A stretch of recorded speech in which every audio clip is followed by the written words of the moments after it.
ከሰሞኑንም አንዳንድ ቪዲዮዎች ስመለከት ነበረ ካንተ ድምጽ ጋር ተያይዞ ታገባለህ ሲባል አይ እኔ አላገባም በፍጹም። አንተ ለምንድን ነው አላገባም ያልከው ያልሽው አለ? እሺ ከአምለሰት ጋር ነበር ያወራነው። ጥሩ ጥያቄ፣ ትክክለኛ ጥያቄ ነው የጠየቀችው። ታገባም አላገባም ነው ያቺ ድምጽ ነች የተወሰደች። እኔ አላገባም ያልኩት ከዛ በኋላ ግን ዶክተር ቆም ብለህ አስበህ ሐሳብህን አልቀየርክም? ይሄ ነገር እኮ ቆም ብለህ አስበህ ሐሳብህን አልቀየርክም? ይሄ ነገር እኮ ድንገት ሊሆን ይችላል ብለህ አርቲስት ከሌ ፈቷል፣ አትሌት ከሌ ፈታለች፣ ከሌ ፈቷል። ሁሉም ሚዲያ ላይ እየመጡ ያሉት ሰዎች የፈቱ ናቸው። አግብቶ የፈታ ሰው እንዴት ስለ ትዳር ማውራት ማስተማር ይችላል የሚልን ሐሳብ ያነሳሉ። ጸባይ ነው በጣም አሪፍ ጸባይ ነው። በጣም እውነት በጣም አንቺም በሃይማኖትሽ እኔም በሃይማኖቴ አይሆንም። እኛ እኮ ፈረሰብን እንጂ ትዳር እኮ መጥፎ ነው አላልንም። ዶክተር ወዳጅነህና እኔ ተገኝተናል። ዶክተር እንደምን አለ? ደህና ነኝ ጵኔል፣ አንቺ እንዴት ነሽ? አለው እግዚአብሔር ይመስገን። ያሳለፍነው ሳምንት እንግዲህ የአባቶች ቀን ነበረ። አንተ ደግሞ የሁለት ቆንጆዬ ሴት ልጆች አባት ነህ። እንዴት አለፈ የአባቶች ቀን? እኔ የሚጽፉልኝን ነገር ነው የምወደው። ይጽፉልኛል። ከዛ ከልጅነታቸው ጀምሮ የሚስሏቸው የሚጽፋቸው ነገሮች አሉ። አሁን ደግሞ ቲኔጀርስ ናቸው። አሁን ደግሞ ለየት ባለ ቋንቋ እና በጣም ደስ ይለኛል። እኔ አላስታውሰውም ቀኑ፣ እነሱ ናቸው የሚያስታውሱኝ። ያው ልጆች ሲያድጉልን እንደዚህ አይነት ቀኖች እንደዚህ አይነት ባህሎች ምንም እንኳን ከውጭ የመጡ ቢሆኑ ደስ ይላሉ። ለወላጅም ለልጆችም ልዩ ስሜት ይፈጥራሉ ብዬ አስባለሁ። አንቺ ጋሽ ተስፋዬን ሰላም አልሽ? ጋሽ ተስፋዬ በእርግጥ አላስለመድኩትም እንደዚህ አይነት ነገር፣ እሱም አይጠብቅም። ግን ያው ደስ ይላል። አባቶቻችን ያለንን ፍቅር የምንገልጽበት ቀን መኖሩ በራሱ ጥሩ ነው ብዬ አስባለሁ። እንግዲህ የዛሬ መነጋገሪያ ሀሳባችን የሚሆነው ብዙ ሰዎች ለመስማት ኢንትረስቲንግ የሆነ ቶፒክ ነው የሚሆነው ብዬ አስባለሁኝ። ብዙ ጊዜ በተለያዩ ውይይቶች ላይ ይሄ ሀሳብ ሲነሳ ሰዎች የመስማት ፍላጎት ሲኖራቸው ለነገሩ ቀረብ ሲሉ ስለምመለከት እንግዲህ የዛሬ ሀሳባችን መነሳት አለበት ብዬ ትንሽ ጫና ያደረኩት እኔ ነኝ። ዶክተር ላይም በጣም ይቅርታ በዚህ አጋጣሚ ግፊት አድርጌያለሁኝ። የዛሬ ሀሳባችንን ግድ የለህም ማንሳት አለብን በሚልና ያው ዛሬ የምናነሳው ስለ ትዳር ነው የምናነሳው። በተለይም ደግሞ ያው ዶክተር ከሰሞኑንም አንዳንድ ቪዲዮዎች ስመለከት ነበረ ካንተ ድምጽ ጋር ተያይዞ በተለያዩ ሶሻል ሚዲያ ላይ ሰዎች አንድ ወቅት አንተ ያልከውን ነገር አንስተው ታገባለህ ሲባል አይ እኔ አላገባም በፍጹም የሚሉ መልእክቶችን በጣም ብዙም ስመለከት ነበርና ከዛው መልእክት ጋርም ተያይዞ አንዳንድ ሰዎች እሱ ካለው ማህበራዊ አንቂነት ካለው ለማህበረሰቡ እየሰጠ ካለው ትምህርት እንዲሁም ደግሞ በጣም ብዙ ሰዎች ከሚከተሉት ሰውነቱ አንጻር ይሄንን ነገር እንዴት አለ የሚልም ጥያቄ ስለነበር በዛውም አያይዘን ሰዎች ስለ ትዳር ያላቸው ወይም ደግሞ ካንተ በኋላም ሰምቼ ነበር አንድ ኢንተርቪው አላገባም የሚል ልጅ ይሄ ነገር እየሰፋ ስለመጣ እንደ አንድ ማህበራዊ ግዴታ ዛሬ መነጋገር አለብን ብዬ መጥቻለሁና ስለተቀበልከኝ እሺ ስላልከኝ በጣም ነው የማመሰግነው። ተስማምቻለሁ። ዛሬ የስቲቨን ሳከር የሚባላል አይደል ቢቢሲ ላይ ሃቶክ የሚያዘጋጅ እሱን ልታረጊው ነው። ጥሩ ነው፣ ደስ ይለኛል። አይ አስፈላጊ ነው። እኔም ትንሽ ረብሾ የነበረ ሰዎች ይልኩልኛል ቪዲዮዎች፣ ወጣቶች ሁሉ ቪዲዮ ሰርተው የኔ ድምጽ ነው የሚታየው እና እነሱን ታክት እያደረጉ አታገባም አላገባም ደግሞ እንትን ነው በፍጹም በጣም ነው የሚያዝናናውና እንደ ጨዋታችንን ከሱን ጀምር ዶክተር። እርግጠኛ ነኝ አንተ ለነገሮች ሁሉ ምክንያታዊ ነህ። ብዙ ጊዜ አይሃለው በስራ የተወሰነ ጊዜ ቢሆንና እንደው ለምንድን ነው ያንን ነገር ያልከው? እንግዲህ አሁን የኔ ህይወት አለ፣ በኋላ ልምጣበት እሱ። አሁን ያሳሰበኝ ምንድነው ወጣቶች ከመጀመሪያ ያሳቀኝ ነበረ ሲልኩልኝ ቪዲዮቹ ስቃለሁ፣ እያየሁት ስቃለሁ። በኋላ ግን አሳሰበኝ። ምክንያቱም አንዳንዶቹ ሲሪየስ ሆኖ ነው አላገባም የሚሉት፣ በፍጹም አላገባም ይላሉ።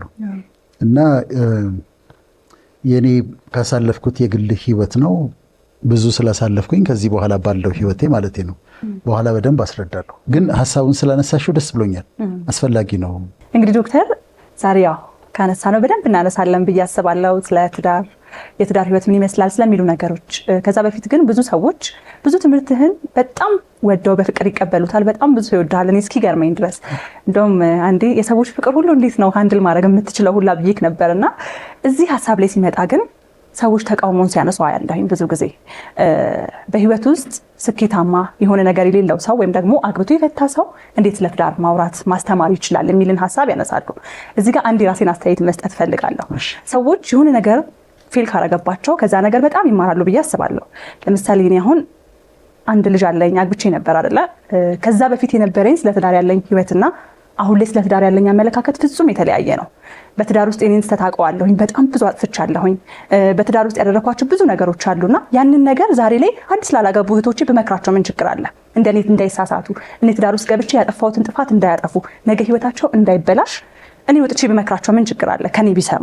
ምክንያቱም ሆኖ ያየሁት ነገር ስለሆነና ሰዎች ህይወታቸው ውስጥ የሚማሩበትን ነገር ከመስማት ይልቅ በምክንያቶች መከላከላቸውን አቁመው በሁሉ ነገር ውስጥ መማር መስማትን ቢለምዱ መልካም ነው ብዬ አስባለሁኝና ይሄ በአንተ ህይወት ውስጥ የሚነሳ ጥያቄ ሆኖ ስላገኘሁት ነው። መጀመሪያ ስለ አሁን ያነሳሽውን ጥያቄ በጣም ተገቢ ጥያቄ ነው። ሰዎች እንደዛ ቢሉም ልክ ናቸው ብዬ ነው የምለው።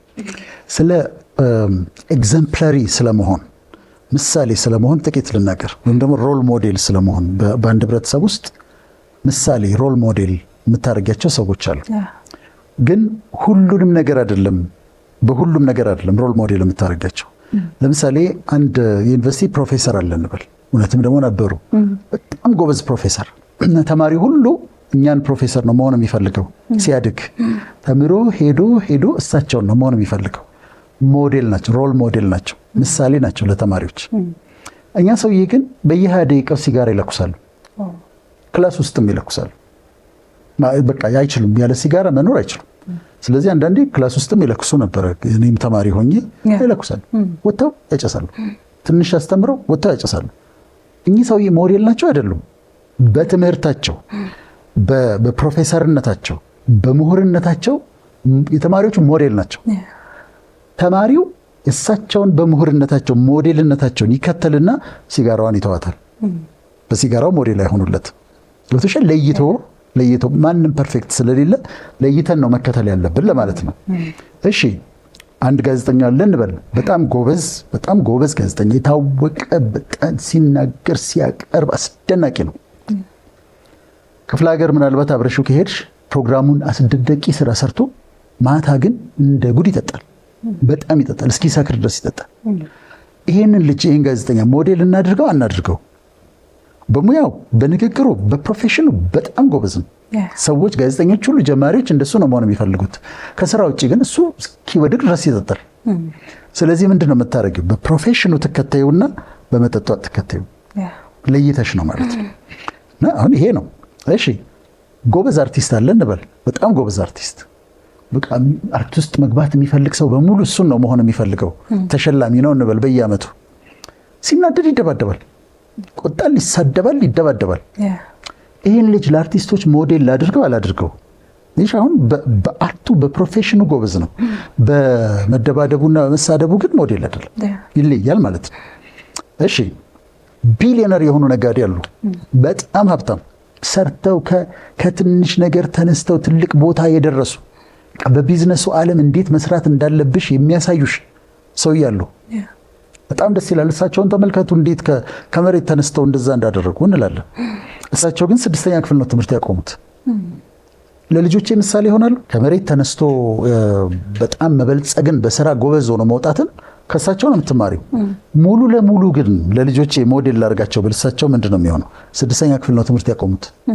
ስለዚህ አሁን ልጆቼ ማይንድ ውስጥ ምን ይመጣል? 6ኛ ክፍል ትምህርት አቁሞ ሰክሰስፉል መሆን ይቻላል የሚል ሀሳብ ይመጣል። ስለዚህ ትለያለሽ። ይህ በስራ ትጋታቸው ጥሩ ነው፣ በስራ ትጋታቸው ተከተሏቸው። በትምህርት ግን እንደሳቸው ግን እንዳትሆኑ። በትምህርት አሁን ምንድነው? በሲጋራ እንደሳቸው እንዳትሆኑ፣ በመጠጥ እንደ ጋዜጠኛው እንዳትሆኑ፣ በድብድብ እንደ አርቲስቱ እንዳትሆኑ፣ በነጋዴው 6ኛ ክፍል እንዳትቆሙ። ሁላችንም አይ ግን የምንባላቸው ነገሮች አሉ። አንድም ሰው ፐርፌክት ሞዴል መሆን የሚችል ያለው አይመስለኝም። ሁላችን የራሳችን ጉድለት ስላለ በጣም ጎበዝ አርክቴክት ኢንጂነር አለ ነበር። ስራው በቃ የሰራቸውን ህንፃዎች ስትመለከች አስገራሚ ናቸው፣ በጣም ልዩ ናቸው። ግን ከትዳሩ ውጪ በጣም ብዙ ነገር ያደርጋል። ከብዙ ሴቶች ጋር ይታያል። በየሀገሩ ሲሄድ አዳዲስ ሴት ይዞ ነው የሚሄደው። ይህን ሰውዬ ላድንቀው አላድንቀው?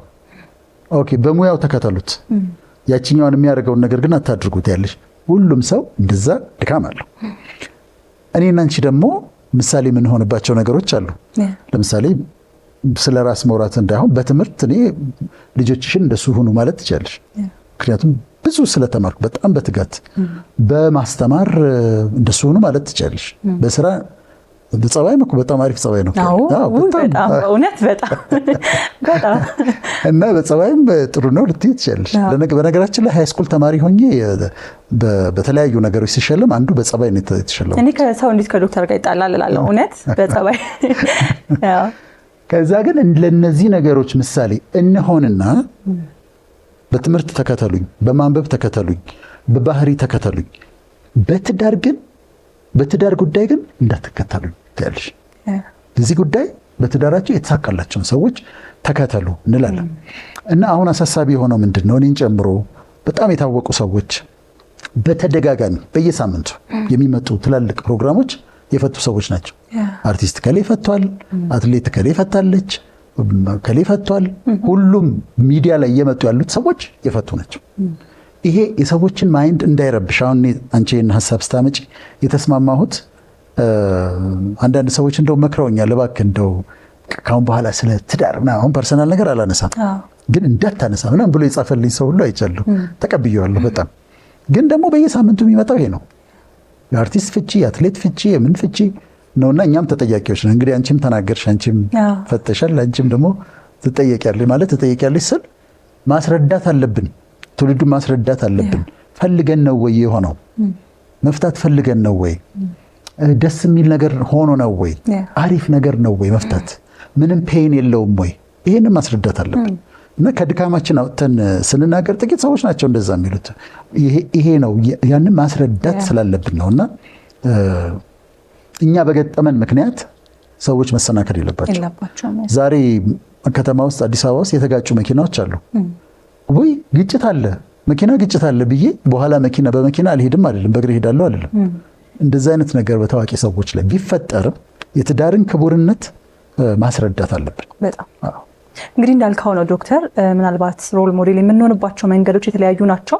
ግን ደግሞ ካየነው ከኖርነው ብዙ የምናስተምረው የምንናገረው ነገር ይኖራል ብዬ አስባለሁና ተመልካቾች ሮል ሞዴላቸው ሳይሆን ከኖርንበት ህይወት ግን የምንናገረውን ነገር በደንብ ሰምተውን ለራሳቸው ይተገብሩታል ብዬ አስባለሁኝ። እንግዲህ ዶክተር፣ ስለዚህ ስለ ትዳር እናውራ።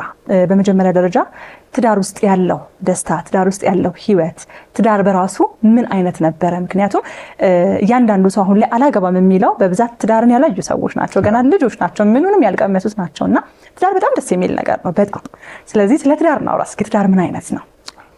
መጀመሪያ የሰው ልጅ በራሱ በአእምሮ ተመራምሮ ያደረጋቸው ነገሮች አሉ፣ የሰራቸው ስርዓቶች አሉ።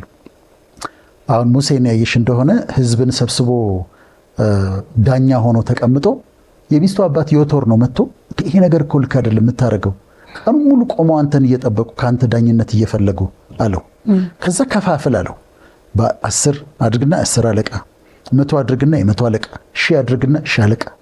ከዛ ነው የመጣው 100 አለቃ፣ 1000 አለቃ፣ 10 አለቃ። ከዛ ነው የመጣው እንደዚህ ከፋፍልና ሰዎችን ሹም። በ100 ሰዎች ላይ 100 አለቃ፣ በ1000 ሰዎች ላይ 1000 አለቃ እያደረግ ሹም ብሎ አለው። ከዛ ያንን አደረገ ሙሴ፣ ያንን አደረገ በሰው ዊዝደም። በሰው ዊዝደም የመጡ ነገሮች አሉ። ትዳር በሰው ዊዝደም አይደለም የመጣው፣ እግዚአብሔር ነው ያዘጋጀው። ሰው ብቻውን የሆነ ዘንድ መልካም አይደለም ብሎ ራሱ ነው ያዘጋጀው እንጂ የሰው ዊዝደም አላመጣው። እሱም ማሰብ አለብን ከሱ የመጣ ነገር ስለሆነ። ሌላው ለክርስቲያኖች በጣም የሚገርመኝ ነገር ለክርስቲያኖች ጌታችን መድኃኒታችን ኢየሱስ ክርስቶስ የመጀመሪያውን ተአምር ያደረገው ውሃውን ወደ ወይን ጠጅ የለወጠው ሰርግ ቤት ነው። ምን ያህል ቦታ እንደሰጠው ማየት ይችላል። እሱ ነበረ፣ ደቀ መዛሙርቱ ነበሩ፣ ቅድስት ድንግል ማርያም እናቱ ነበረች፣ ሁሉም እዛ ነበሩ። እዛ ቦታ ላይ ነው ውሃውን ወደ ወይን ጠጅ የለወጠው። ስለዚህ ለጋብቻ ለትዳር የሰጠውን ሲግኒፊካንስ ታያለሽ። እዛ ጋር ነው ተአምር የተደረገው። ስለዚህ በጣም ክቡር ነው። አሁን እንዳልሽው ነው። አሁን እንዴት እናንተ ስለ ትዳር ታወራላችሁ ሊሉን ይችላሉ። እኛ እኮ ፈረሰብን እንጂ ትዳር እኮ መጥፎ ነው አላልንም። የትዳርን መልካምነት ክቡርነት እናውቃለን።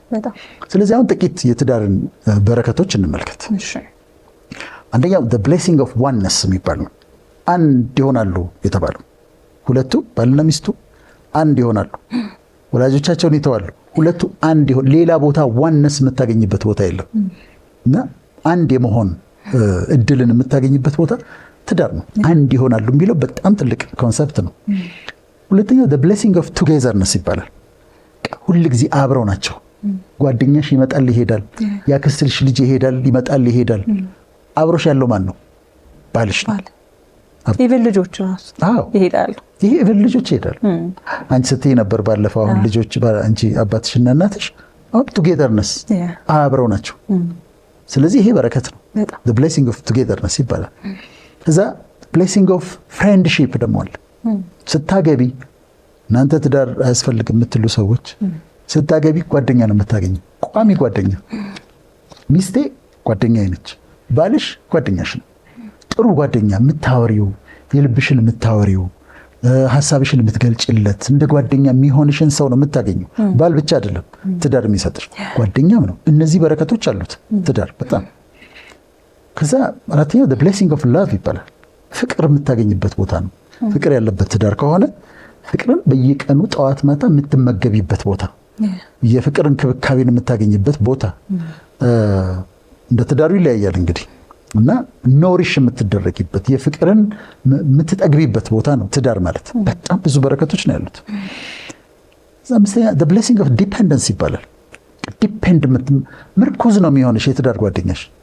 ባልሽ ምርኩዝ ነው የሚሆንሽ፣ ለእኔ ደግሞ ሚስቴ ምርኩዝ ነው የምትሆነኝ እና ዲፔንድ አደርግባታለሁ፣ ተማመንባታለሁ። ጥሩ መደገፊያ ነው የምትሆነኝ። ባልሽ ጥሩ ድጋፍ ነው የሚሆንሽ። ይሄ አስደናቂ እኮ ነው። በጣም እኮ ልዩ ነው። ሌላ ቦታ የማታገኘው ነው። ሰባተኛው the blessing of authenticity ይባላል። ምን ማለት ነው? ሬስቶራንት ሄጄ እንዴት ነው የምበላው? ምግብ ስበላ ከሰዎች ጋር ቀስ ብዬ ሹካ አንስቼ እንደዚህ ቆርጬ ምናምን ተጠንቅቄ ከዛ ቁጭ አድርጌ እንደገና አንስቼ ምናምን አይደል? ቤትስ ሚስት ያጠገብ እንዴት ነው የምበላው? ሚስት ካለች እንደፈለኩ አይደል? አንቺም ባልሽ ጋር እንደዛ ነው የምታረጊው። ርቦሽ ከሆነ እንደው ለመጠንቀቅ አትሞክሪም፣ ደራበሽ ነው የምትበይው። አውተንቲሲቲ የሚባለው ያ ነው። ማንም ሰው እኔን በፒጃማና በነጠላ ጫማ ሊያየኝ ይችላል፣ እሷ ግን ታየኛለች። ማንም ሰው እኔ ፀጉሬ እንደዚህ ያበጥሬ ምናምን ነው የሚያውቀኝ፣ እሷ ጠዋት ስነሳ ፀጉሬ ተንጨብሮ ምናምን ታየኛለች። እኔም አያታለሁ ያለ ሜካፕ። አውተንቲሲቲ ማለት እሱ ነው። እንዳለች የተፈጠረችውን ሴት ነው ማየት ያለምንም ተጨማሪ። እሷም እንደዚህ ጠዋት ተነስታ እንደዚህ ፀጉሩን ያስተካከለ ምናምን ሰውዬ ሳይሆን ፀጉሩ ጭብርር ያለ ነጠላ ጫማ ያደረገ ፒጃማ ያደረገ ሰውዬ ነው የምታየው። አውተንቲሲቲ እውነተኛ ማንነትሽን የሚያየው ባልሽ ነው። እውነተኛ ማንነቴን የምታየው ሚስቴ ነች። ይሄ አይገኝም። በቃ ራስሽን የምትሆኝበት ቦታ ነው። ስምንተኛ the blessing of vulnerability የሚባል blessing of vulnerability ምንድን ነው? መሸነፍሽን የምታሳይበት ቦታ ነው። በቃ አትታገይም። ከፍቶኝ ከሆነ በቃ የሆነ ስትሮንግ መሆንበት ቦታ አለ። ግን የተሸነፍኩበት ቦታ ላይ ከሆነ ሚስቴ ጋር ሄጄ በቃ ምን ሆነ ነው? ምን በቃ እንደዚህ ሆነ እኮ፣ እንደዚህ አለኝ እኮ፣ እንደዚህ ሆንኩኝ እኮ፣ እንዲህ ሰርቼ አቅርቤ ማይሆን አስተያየት ሰጠኝ። ድካሜን የምታየው እሷ ነች። አንቺም ሰርተሽ ሄደሽ ባልሽ ካለ ዲስአፖይንትድ ሆነሽ ከፍቶሽ ቨልነራብል መሆንሽን ሌላ ቦታ የማታሳየው ሌላ ቦታ እንዲህ ብለሽ ፊና ነች ጵኔል ናት ብለሽ ቀና ብለሽ ባልሽ ጋር ሄደሽ ግን ተዘረግፊለታለሽ። ይሄ the blessing of vulnerability ይባላል። ከዛ the blessing of children ልጆች ቢገኙት የት ነው? ትዳር ውስጥ ነው። ትዳር ውብ ነው። ትዳር ክቡር ነው። አሁን ልናሳይ እየሞከርነው ያለው ምንድን ነው? እኛ ፌል አደረግን ተበላሸብን ማለት ትዳር ልክ አይደለም ማለት አይደለም። ለወጣቶችም ማግባት ላለባቸውም ሰዎች ያንን ነው እያሳየን ያለ ነው። ከዛ የልጆች አለ። ከዛ ደግሞ the blessing of sexual intimacy በነፃነት ያለ ኃጢአት ያለ ፍርሃት ያለ ጭንቀት የፍቅር ግንኙነት ያለበት ቦታ የተፈቀደ በአምላክ መኝታው ንጹህ ነው ተብሎ ፐርሚሽን አግኝተሽ የፍቅር ግንኙነት የምታገኝበትን ቦታ ነው። በጣም ክቡር ነው። እንደው አራክሰነው ከሆነኛ ይቅርታ እንጠይቃለን። በጣም የሚያስፈልግ ነው። በጣም ደስ የሚያሰኝ ነው። እኛም እኮ መጨረሻ ፌል ሲያደርግብን ፌል አደረገ እንጂ ኢንጆይ እኮ አድርገነዋል። እና አመታቶቹን እኮ ኢንጆይ አድርገናቸዋል። ልጆቻችን ሲወለዱ እነዚህን ሁሉ ብሌሲንጎች አይተናል። ስለዚህ ይሄ ሁሉ ያለበት ትዳር ስለሆነ ትዳርን ማከላከል የለብንም። እንደዛ አይነት ሐሳብ አስገብተን ከሆነ በትውልዱ ላይ በዚህ ፕሮግራም እኔና አንቺ እንድናስተካከል ፈልጋለሁ። ቀድም የጠየቅሽን ጥያቄ አለ። አንተ ለምንድን ነው አላገባም ያልከው ያልሽው አለ። እሺ ከአምለሰት ጋር ነበር ያወራነው። ጥሩ ጥያቄ፣ ትክክለኛ ጥያቄ ነው የጠየቀችው። አላገባም አላገባም ነው ያቺ ድምጽ ነች የተወሰደ። እኔ አላገባም ያልኩት 2 ጊዜ አግብቼ ስላልተሳካ እንደገና ደግሞ ሶስተኛ ደግሞ ነገር ውስጥ አልገባም። ሶስተኛ ትዳር ውስጥ አልገባም። ነው። አሁን ያላገባው ሰው እንዴት ነው እኔ አላገባም ብሎ የኔን አላገባም ወስዶ አላገባም የሚለው? ሌላዋ ሴት ያላገባቸው ሴት እንዴት ነው የኔን አላገባም የሚል ድምፅ ወስዳ አላገባም የምትለው? በጣም ትልቅ ነገር ሚስ ያደርጋሉ። በጣም ትልቅ ነገር እና የኔ ምክንያት ያ ነው። በቃ አንዳንድ የህይወት ኤሪያ አለ የማይሆንበት።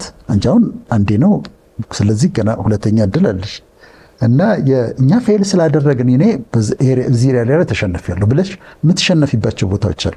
ለዛ ነው ያንን እንጂ ከዛ በኋላ ግን ዶክተር እንደ ቆም ብለህ አስበህ ሀሳብህን አልቀየርክም? ይሄ ነገር እኮ እንደ ቆም ብለህ አስበህ ሀሳብህን አልቀየርክም? እንደ ይሄ ነገር እኮ ድንገት ሊሆን ይችላል ብለህ? እኔ አልቀየርኩም። አልመጣልኝም።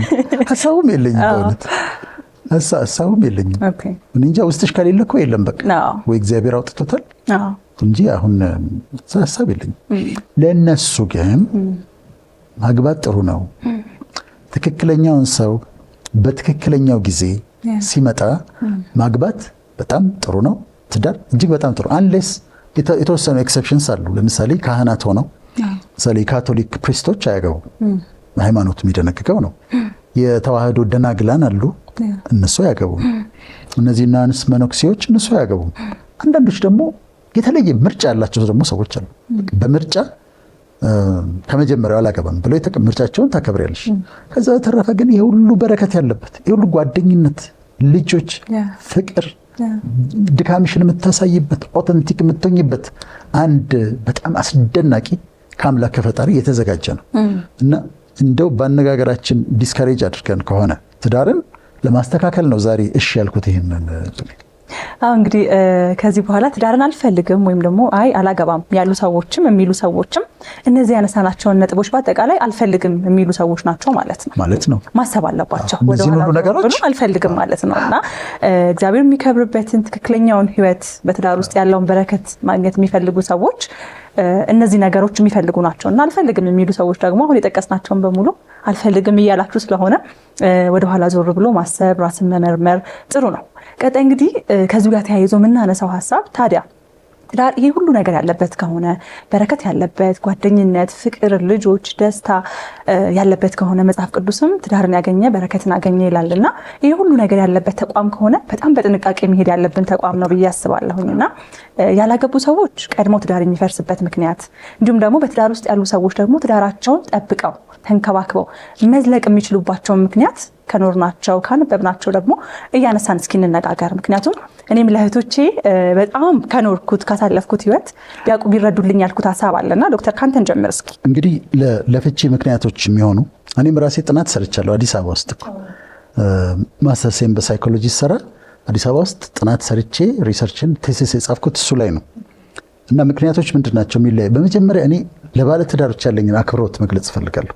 በእውነት አሁን ትዳራቸውን አክብረው በትዳር እየኖሩ ችግራቸውን እየፈቱ ችግር የለም አይደለም፣ ሁሉም ጋር ይኖራል። ግን ያንን ተቋቁሞ አስተካክለው በጣም የሚደንቁ ትዳሮች ያለውና ለነሱ ያለኝን አክብሮት አድናቆት መግለጽ ፈልጋለሁ። ለኔና ላንቺ ደግሞ ያለኝን ርህራሄ ደግሞ መግለጽ ፈልጋለሁ። ምክንያቱም ምንድነው? አንደኛ ኮሚኒኬሽን ችግር ነው፣ የመግባባት አርጊውመንት፣ ጭቅጭቅ። በቃ ጭቅጭቅ ነምበር 1 ሁሉም ዓለም ላይ ነምበር 1 ጭቅጭቅ ነው፣ አርጊውመንት ነው። ሁለተኛ ኢንኮምፓቲብል መጣጣም ያቃተው ባህሪ፣ አንዱ ሌላው መሸከም ያቃተው ባህሪ፣ ኮምፓቲብል አንዱ ሌላው መቻል አለመቻል፣ እሱ ኢንኮምፓቲቢሊቲ የሚባለው ሁለተኛው እሱ ነው። ሶስተኛ የገንዘብ ችግር ያፋታል፣ ስትረስ ያመጣል። ከዛ የገንዘብ ችግሮች እንደዛ ያዋጣሉ። ደስታ ማጣት፣ በትዳር ውስጥ ሆኖ ደስታ ማጣት፣ የጠበቁትን አይነት ደስታ እርካታ ማጣት፣ የፍቅር ግንኙነት ውስጥ ችግር ሲኖር ወይ ከሷ ወይ ከሱ ወይ ከሁለቱም የአካላዊ ፍቅር ግንኙነት ላይ ችግር በሚኖርበት ጊዜ ችግር ያመጣል። ሌላ የሃይማኖት ልዩነት ወይ ከመጀመሪያው ሃይማኖት ልዩነት ከነበራቸው ወይም ደግሞ መሀል ላይ እሷ ከቀየረች ወይም እሱ ከቀየረ አሁን ብዙ አለ እንደ አይነት አንቺም በሃይማኖትሽ እኔም በሃይማኖቴ የሚሆንበት ጊዜ አንዳንድ ቦታ ላይ አንዳንዶች በጣም ጥሩ አድርገው ይዙታል፣ ግን ሪስክ ግን አለው በጣም። ከዛ ከቤተሰብ ጋር ከዘመድ አዝማድ ጋር የሚፈጠሩ ችግሮች ዲስአግሪመንትስ፣ ለምሳሌ ከሚስት እናት ጋር ከባል እናት ጋር ከአማት ጋር እንደዚህ ከዘመዶች ጋር የሚፈጠሩ ነገሮች በጣም አሁን ሳጠና አንዱ በጣም ትኩረት የነበረው የነበር ብዙ ችግር የነበረበት ልጆችን በተመለከተ አለመግባባት አለ። ከዛ ይሄኛውም ነጥብ በደንብ ነው ያገኘሁት። ኤክስትራ ማሪታል አፌርስ ከጋብቻ ውጪ መቅበጥ። ባል ይሄዳል። አንዳንድ ሚስቶች ይችላሉ፣ አንዳንዶች እንዲህ አይነት ነንሴንስ አይቀበሉ ይፈታሉ። እና እንደዚህ አይነት አለ። ጭካኔ አለ። እንደ ፋክተር ደግሞ ሌላ የሚታየው የእድሜ ልዩነት፣ ሰፊ የእድሜ ልዩነት በሚኖርበት ጊዜ ትንሽ የጀኔሬሽን ጋፕ ሲኖር እሱ የሚያስበው እሷ ወይም ደግሞ እሷ ታላቅ ከሆነች ደግሞ እሱ የእድሜ ልዩነትም አለ። አለመማር፣ በትዳር አካባቢ አለመብሰል፣ ትዳር ምን እንደሆነ አለመረዳት፣ ተረድቶ አለመግባት፣ ይህም ደግሞ እንደዚህ ነው። አልኮሆሊዝም፣ መጠጣት ብዙ። እኔም ደግሞ ስሰራ ጥናቱ ላይ የቤተሰብ ጣልቃ ገብነት በጣም ነበር። አልኮሆሊዝም ይጠጣል። በምን ተለያያችሁ? ይጠጣል። አቁም አልኩት እምቢ አለ። ከዛ መጠጥ ትዳር ያፈርሳል። ከዛ ተጨማሪዎቹ ደግሞ ሲጋራው፣ ጫቱ ምናምን ካለ ደግሞ ይባሳል። ከዚሁ ጋር ተያይዞ ጋምብሊንግ፣ ቁማር ፐርሰናል የማውቃቸው አሉ። ለዛውም አሜሪካ፣ ካናዳ እነዛ ቦታዎች ቁማር ቦታ በቀላሉ ያስገቡሽና ከዛ መውጣት ያቅትሻል። እየወሰደ እዛ ይላል በቃኝ ትላለች። በዚህ የተፋቱ ብዙ ሰዎች ያውቃሉ በቁማር። ወርክሆሊዝም፣ ወርክሆሊዝም ማለት ከመጠን በላይ ስራ ማብዛት። እሱ ስራ እየሰራ ነው ግን ስራውን ይወዳል። ለቤተሰብ ፕሮቫይድ እያደረግኩ ነው ይላል። የለም እሱ የለም። እና ወርክሆሊዝም ሌላው ነው። ሌላው እኔም በራሴ ያየሁት ማለት በጥናት ያየሁት ቅናት፣ ጥርጣሬ፣ ሰስፒሽን እና ጀለሲ። ቅናት ዝም ብሎ ማሰብ፣ ከማጋ ነው ከማጋ ሄደ፣ ለምን አናገረችው፣ ጸሐፊው እንዴት ነው ሰላም የምትለው በቀደም ያየኋት ዕለት። ቅናትና ጥርጣሬ በጣም አፍራሽ ነው። ሌላው ኃላፊነት አለመሰማት። በጣም ያሳዝኑኝ ምክንያቶች ደግሞ አሉ። እሱም መሰለሽ ልጅ አለመውለድ በጣም ያሳዝናል። ልጅ አልወለደችም ብሎ ቤተሰብ ይጠብቃል። አንዳንዴ ችግሩ እሱ ጋር ነው እኮ። ከዛ ይፋቱና ሌላ ሚስት አግብቶም አሁን እምቢ ሲለው ያውቃሉ ካልተመረመሩ በስተቀር። ግን በልጅ ምክንያት የሚፋቱ አሉ፣ ልጅ መውለድ ባለመቻል ምክንያት። ይሄ ግን በጣም የሚያሳዝን ነው። ሌላው ረዥም ሎንግ ዲስታንስ ሪሌሽንሽፕ፣ እሷ አሜሪካ፣ እሱ ኢትዮጵያ፣ እሱ ካናዳ፣ እሱ አዲስ አበባ፣ ለአመታት ብዙ ቀዳዳ ይፈጥራል። ብዙ ጊዜ ይለያያሉ፣ መጨረሻቸው ጥሩ አይሆንም። ሄዶ እንኳን ሲገናኙ ከዛ የመፋታት እድላቸው ሰፊ ነው። ምክንያቱም ጂኦግራፊካሊ ተለያይተው ረዥም ጊዜ ያሳልፈዋል። እና እሱም ይህንን ያመጣል። ኢቨን ተጋብተውም ቢሄድ የአእምሮ ችግርም አለ፣ ከእሱ ጋር የተያያዘ አለ። ብዙ ናቸው እንግዲህ። ፊዚካል አቢዩዝ፣ ድብደባ፣ መማታት አለ። ከዛ ይሄድና በቃኝ ትላለች። ፊዚካል አቢዩዝ አለ፣ መሳደብ አለ፣ ቨርባል አቢዩዝ አለ፣ በቃላት መሳደብ። በሁለቱም ሳይድ ሊሆን ይችላል። ፊዚካሊም እኮ በሁለቱም ሳይድ ሊሆን ይችላል።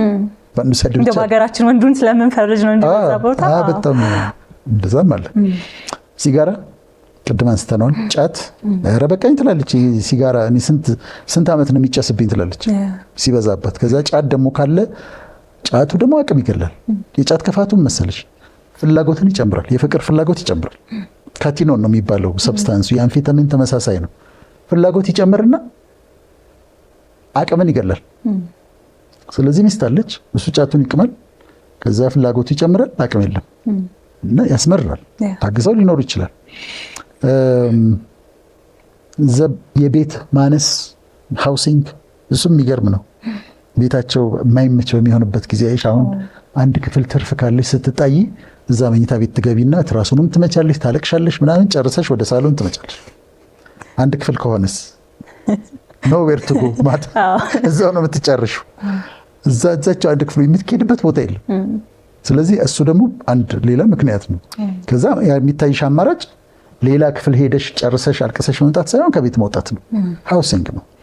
እዛ ከመጠን ያለፈ መስገብገብ አለ። መታሰር፣ አንዳንድ ሚስቶች ይጠበቃሉ የታሰረው ባላቸው ሲፈታ፣ አንዳንዶቹ ደግሞ አመታት ሲሆንባቸው ይፈታሉ።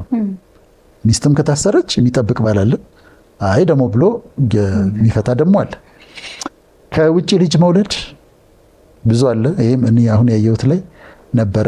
ከውጭ ይወልዳሉ፣ ከዛ በኋላ ይታወቃል።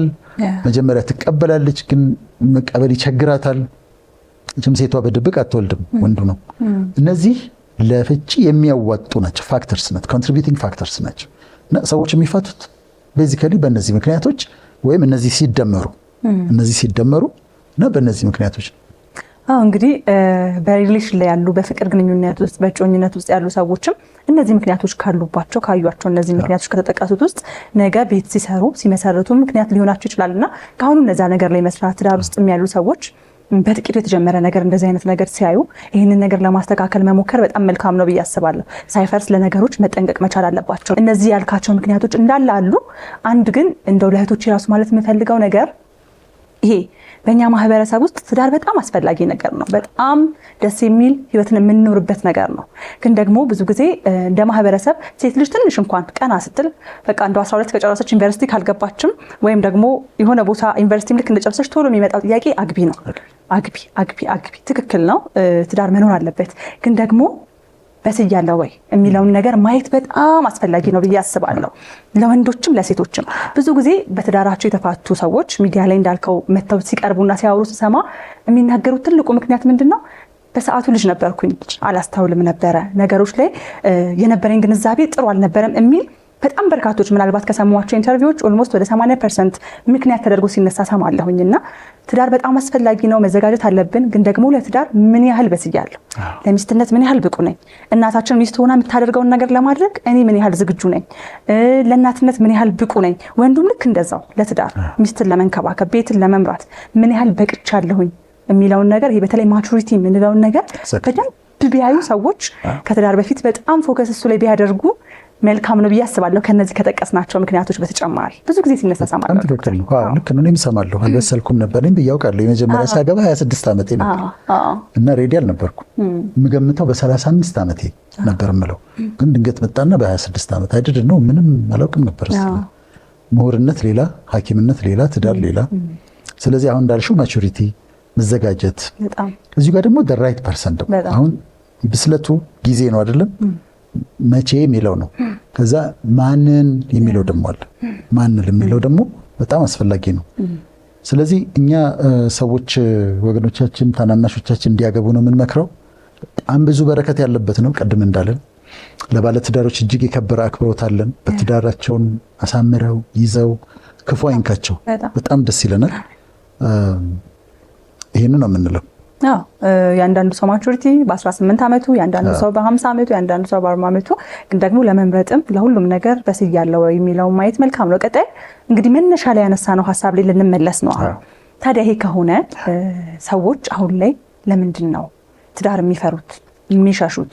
ትዳር መልካም ከሆነ ትዳርን ደግሞ በራሳችን መንገድ አስተውለን አስተካክለን መጓዝ ከቻለ ብዙ ሰው ትዳርን እየፈራ እየሸሸ ያለው ምክንያቱ ምንድን ነው የሚለውን ደግሞ እስኪ እናንሳው። መነሻ ሐሳባችን እሱ ነበር። እሺ፣ የፍቺ መጠን በዓለም ዙሪያም በእኛም ሀገር ጨምሯል። እንዴት ነው የሚለካው? በአንድ ዓመት የተፋቱ ሰዎች ቁጥር ትወስጃለሽ ሲካፈል በዛው ዓመት የተጋቡ ሰዎች ቁጥር። ከላይ ምንድን ነው የተፋቱ ሰዎች ቁጥር ሲካፈል በዛው ዓመት የተጋቡ ሰዎች ቁጥር ታካፊያለሽ። ከዛ ወይ በነጥብ ታስቀምጫለሽ ወይ በፐርሰንት ታስቀምጫለሽ። እሱ ሲታይ ጨምሯል፣ በዓለም ዙሪያ ጨምሯል። አንድ የፍቺው መብዛት ብቻ ደግሞ ሳይሆን አላገባም የሚለው አናገባም የሚሉ ሰዎች ደግሞ በጣም ጨምሯል እና ተጠንቷል። ለምንድን ነው አናገባም የሚሉት ሰዎች? በአጠቃላይ ለምንድን ነው አናገባም የሚሉ እነሱ ምክንያቶች እንዴ? አንደኛ ኢንዲቪጁዋሊዝም የሚባለው ግለኝነት። ሰው የራሴን ኑሮ ልኑር ወደ ማለት መጣ። የራሴን ኑሮ እኖራለሁ ይላል። ገርልፍሬንድ ይይዛል። ከዛ በዛ ስታተስ መኖር ይፈልጋል። መብቱ እዚህ ጋር የራሱ ቤት አለው። ከዛ እሷ የራሷ ቤት አላት። ከዛ መገናኘት ሲፈልጉ ይገናኛሉ፣ ወደ የቤታቸው ይሄዳሉ። ከዛ አሁን ፕራይቬሲው አልተነካም። ኢንዲቪጁዋሊዝም ነው፣ ግለኝነት ነው። አንዱ ዋነኛ ምክንያት እየሆነ ያለው ይሄ ነው። ስለዚህ ካዥዋል የሆነ ዝም ብሎ ገርልፍሬንድ ቦይፍሬንድ ብሎ መያዝና እንደዚህ አይነት ሪሌሽንሺፕ ውስጥ መቆየት ይፈልጋሉ። ሁለተኛው አሁን የበዛው ደግሞ ሌላ ነገር ኮሃቢቴሽን ነው። ኮሃቢቴሽን ማለት አንድ ላይ መኖር። አልተጋቡ አንዳንዶቹ 10 ዓመት ይኖራሉ። ዴር ኖት ሜሪድ ግን ኮሃቢት ያደርጋሉ። አንድ ቤት ውስጥ ወንዱና ሴቱ ሆነው ይኖራሉ፣ አይጋቡም። ለረጅም ጊዜ እንደዛ ያደርጋሉ። አንዳንድ ኢንተርናሽናልም እኮ ምሳሌዎች አሉ። አሁን ሰዎች እንዳያገቡ ከሚያደርጉ እኛም አሁን እንደምንወቀሰው ለምሳሌ ኦፕራን ካየሻት፣ ኦፕራ ዊንፍሪ አላገባችም። ለረጅም ዘመን ግን ከዓመት ምናልባት 30 ዓመት አንድ ቦይፍሬንድ አላት። ግን ታገቢ ስትባል አላገባም እና እሷም አለ እና ከውሃቤት ግን ያደርጋሉ፣ አብረው ይኖራሉ ሳያገቡ ትዳር ሳይመሰርቱ አብረው የሚኖሩ ግን ሰዎች አሉ። ኢትዮጵያኖችም አሉ። አሜሪካ፣ ካናዳ ምናምን ብዙ ሰዎች ታገኛለች። ሶስተኛው የማያገቡበት ይሄ ኢንተርናሽናል ነው የምሰጣቸው ምክንያቶች። ሶስተኛው የማያገቡበት ምክንያት ሰርጉን ፍራቻ ነው። ድግሱ አሁን ለምሳሌ ብዙ ወንድሞቻችን ማግባት ይፈልጋሉ። ለድግሱ ገንዘብ ከየት ይምጣ? ምክንያቱም የሚታየው ሰርግ አይነት ታያለሽ፣ ብዙ አይነት ሰርግ። አሁንማ ከሽምግልናው ጀምሮ ሽምግልናው ራሱ ትልቅ ድግስ ነው። ስንት ሰው ነው መላክ ያለብኝ? እንግዲህ አሁን ስታንዳርዱ እንደዛ ከሆነ 70 ሽማግሌ መፈለግ ያለብኝ። ከዛ እንደሱ አሁን እንትኑ ይለወጣል። ስለዚህ ሰዎች ልጅቷም አእምሮ ውስጥ ሰዎች በዛ አይነት ሽምግልና ሲጠየቁ፣ ሌሎች ሴቶች ሲጠየቁ ስታይ ሊሞዚኑ፣ የሰርጉ ሸራተን ምን ተብሎ ከዛ ደግሞ መልሱ ራሱ እንደገና ሂልተን ሲደረግ እሷ እጮኛው ኤክስፔክቴሽኗ ሀይ ይሆናል። እሱ ደግሞ የለውም። በሰርጉ ምክንያት ብቻ ያገባል። በሰርጉ ምክንያት አሁን የሺ ጋብቻ የሚባል አለ። እኔ በጣም ወዳጄ ነው አቶ አስናቀ፣ እንድታውቂው ፈልጋለሁ። እንደው አብረሻቸው እንድትሰሪ ፈልጋለሁ። ያው ሰጥቼዋለሁ በደስታ። የሺ ጋብቻ ይሄንን ለመፍታት ነው የመጣው። አላስታወስኩትም በእውነት ላስተዋውቀው ፈልጌ አይደለም፣ ግን ይሄንን ሶልቭ ያደርጋል።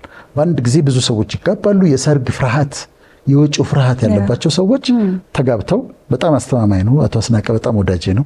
ትልቅ ስራ ነው የሚሰሩት በዚህ ዙሪያ እና እናከብራቸዋለን። እና የሰርጉ ፍርሃት። ከዛ አሁንም እንደገና አራተኛ ከገንዘብ ጋር ተያይዞ በምን እንኖራለን የሚል ፍርሃት ነው። ተጋባን በምን እንኖራለን ባለፈው ስንል ነበረ። እና ሴቶች ሴኩሪቲውን ፍለጋ፣ ሴፍቲውን ፍለጋ።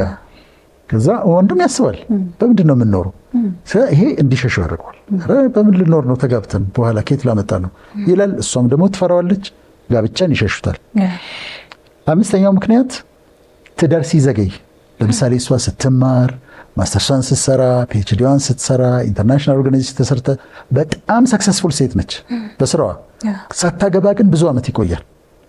ከዛ ያ ምን ይሆናል ካሁን በኋላ የሚል ደግሞ ሀሳብ ይመጣበት። አይ ይቅር እዚህ በኋላማ ባላገባ ነው የሚሻለው ወደሚል ደግሞ ትመጣለች። ስለዚህ ዲሌይድ የሆነ ሲሆን ይሄም ሌላ ችግር ነው።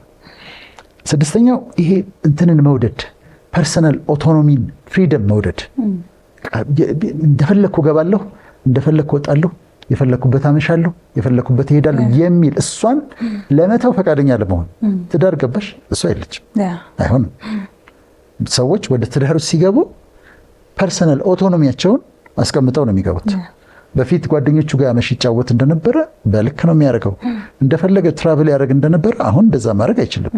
ምክንያቱም አሁን ሁለት ናቸው፣ ቤተሰብ ናቸው፣ ባልና ሚስት ናቸው። በፊት ስታደርግ የነበረውን እሷን ልታደርግ አትሞክርም። አንዳንዴም ችግር እኮ የሚፈጠረው እንደዛ ለሆን ከማለት ኤግዛክትሊ ከጋብቻ በፊት ስታደርግ የነበረውን ነገር አሁንም ማድረግ ትፈልጋለች።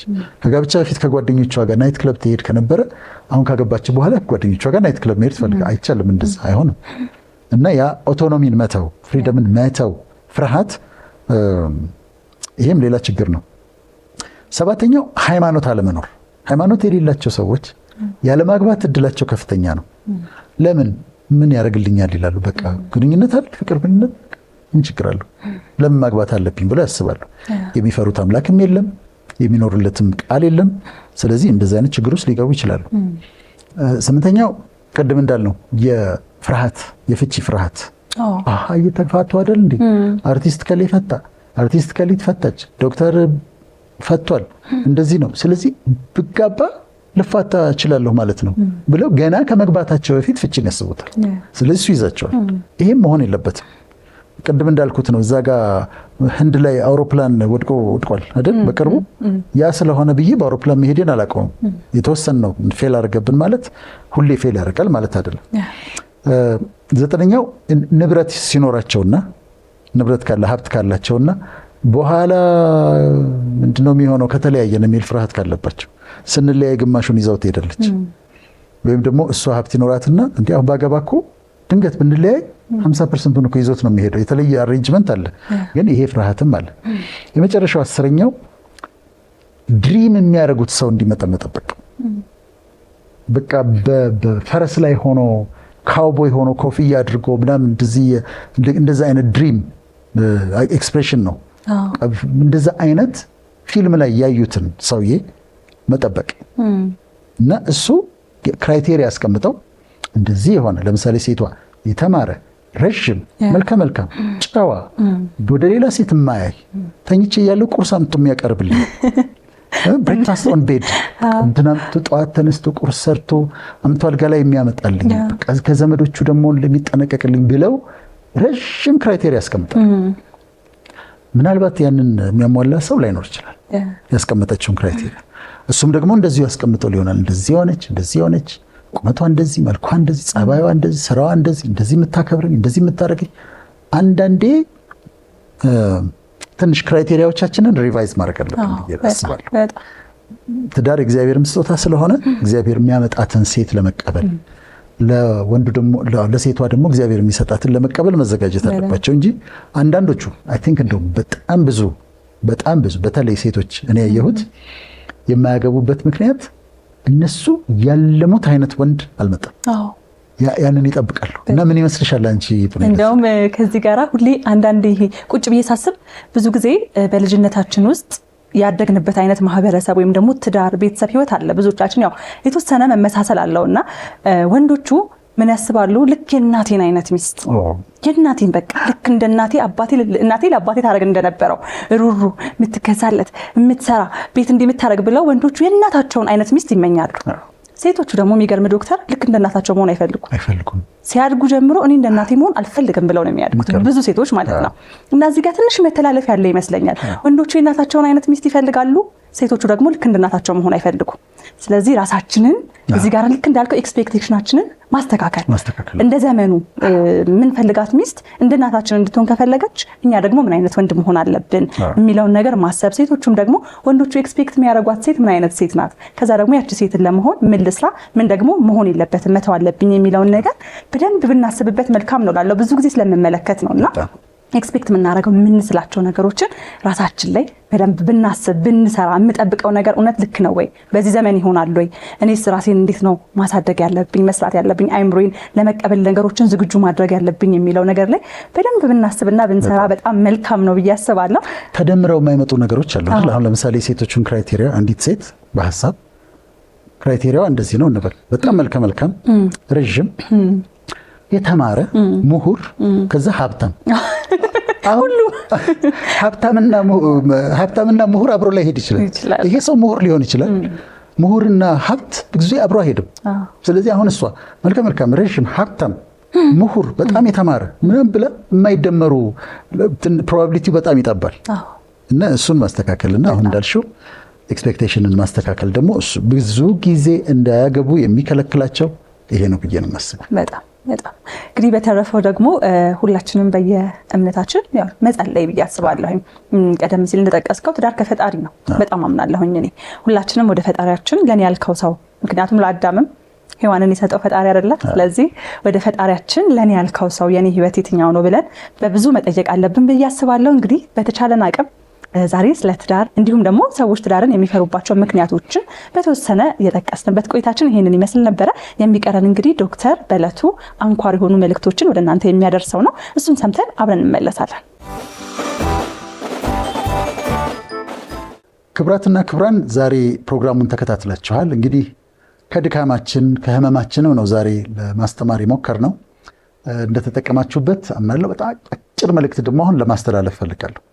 አንደኛ ላላገባችሁ ለእናንተ መልእክት ማስተላለፍ ፈልጋለሁ። ይሄ የተፋታውን ሰው ብዛት የታዋቂ ሰዎችን ጉዳይ ስትመለከቱ ማግባትን እንዳትፈሩት። ቅድም ብለናል። ብዙ በረከት ያለበት አንድ የምትሆኑበት ራሳችሁን የምትሆኑበት ፍቅርን የምታገኙበት ጓደኛ የምታገኙበት ዘመድ የምትጨምሩበት በትዳር ጓደኛችሁ በኩል ደግሞ ብዙ ዘመዶችን የምትጨምሩበት የከበረ ራሱ ፈጣሪ ኦርዴን ያደረገው ያዘጋጀው ሰው ያላዘጋጀው ትልቅ ነገር ነውና በምትሰሙትና በምታዩት ነገር ያላገባችሁ እናንተ ትዳርን እንዳትሸሹት፣ ትዳርን እንዳትፈሩት። ይሄንን ማሳሰብ ፈልጋለሁ። ስለዚህ በትክክለኛው ጊዜ ትክክለኛው ሰው ሲመጣ ወደ ትዳር እንድትገቡና በትዳር ውስጥ ያለውን በረከት እንድታዩት ላበረታታችሁ ፈልጋለሁ። ይሄ ላላገባችሁ ነው። ባለትዳር ለሆናችሁ በጣም ነው ማከብራችሁ። በጣም ድንቅ ነው። በትዳር ለብዙ ዓመት በተለይ የኖራችሁ መልካም ነው። ለእናንተ ደግሞ የምለው ኮንፍሊክት ሁሉ ቦታ አለ። ግጭቶች ይኖራሉ። ኮንፍሊክቱን እንዴት እንፍታው፣ ኮንፍሊክት ሪዞሉሽን ሜቶዳችን እንዴት ይንሆን፣ ግጭቶች በሚኖሩበት ጊዜ እንዴት እንፍታቸው ብላችሁ ግጭቶቻችሁን ፍቱ እንጂ ፍቺን መውጫ በር አድርጋችሁ አትመልከቱት። በቃ ካልሆነ ይሆናል የሚለውን አማራጭ የመውጫ አድርጋችሁ ደግሞ ፍቺን እንዳትመለከቱት፣ ችግሮቻችሁን እየተነጋገራችሁ እንድትፈቱ ላበረታታችሁ እፈልጋለሁ። ሶስተኛ ደግሞ ፈታችሁ ያላችሁ ሲንግል ማም የሆናችሁ ሲንግል ዳድ የሆናችሁ እናንተን ደግሞ በሆነ የታሪክ አጋጣሚ ትዳራችሁ የፈረሰባችሁ እና ሲንግል ማም ሲንግል ዳድ የሆናችሁ ዲቮርሲስ በፍቺ ውስጥ ያለፋችሁ እናንተ ደግሞ ማንም አይፈርድባችሁም፣ ማንም ጀጅ አያደርጋችሁም። ያለፋችሁበትን መንገድ የሚያውቅ የለም፣ የኖራችሁትን ኑሮ የሚያውቅ የለም። ስለዚህ ይሄ ከመጠን ያለፈ በደለኝነት ስሜት፣ ከመጠን ያለፈ ጊልት እና መሸማቀቅ እናንተ ጋር እንዳይኖር በቃ ሆኗል፣ ተፈጥሯል። ከተቻለ መታረቅ ጥሩ ነበር፣ ካልተቻለ ደግሞ ኑሯችሁ ኑሩ። በደለኝነት ጊልት እንደዛ እንዳያሰቃያችሁ ለራሳችሁ ይቅርታ አድርጋችሁ ኑሯችሁን በደስታ እንድትቀጥሉ ነው ሀሳቤ። ስለዚህ በጣም አመሰግናለሁ። ታንኪዩ። ተመልካቾቻችን እንግዲህ የዚህ ሳምንት የእውቀት አልማዞች ቆይታችን የተመለከታችሁትን ይመስል ነበረ። አንድ ለህይወታችሁ የሚሆን ትልቅ ነገር እንዳገኛችሁበት እርግጠኛ ነን። እንግዲህ በትዳር ያላችሁ ሁላችሁም ፈጣሪ ትዳራችሁን ይጠብቅላችሁ። እንዲሁም ደግሞ ወጣቶች ስለ ትዳር ያላችሁን አመለካከት ቀይራችሁ ቆም ብላችሁ የምታስቡበትን መልእክት ወደ እናንተ ያደረሰን ይመስለናል። ያ ነገር እንግዲህ ፍሬ አፍርቶ ለማየት እንጠብቃለን። ዶክተር ስለነበረን ቆይታ እጅግ አድርገን እናመሰግናለን። ሳምንት በሌላ ርዕሰ ጉዳይ እንገናኛለን። መልካም